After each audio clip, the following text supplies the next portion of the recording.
কক্সবাজারের প্রতিপক্ষের হামলায় আহত বিএনপি নেতা রহিমউদ্দিন শিকদার মারা গেছেন।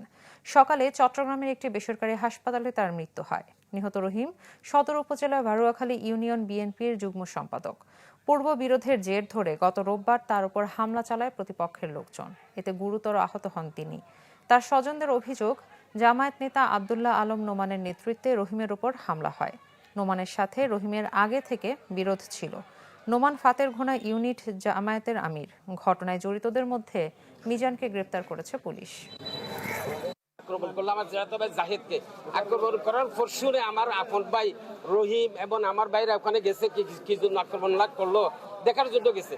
মেয়ের জন্য মিষ্টি আনতে যাচ্ছেন কোথায়, পানিচড়া থেকে গাড়ি থেকে নামিয়ে ওকে মারছে। ওরা আগে থেকে উৎপেতে ছিল, অস্ত্রশস্ত্র নিয়ে নাম্বাদা ক্রিস নিয়ে।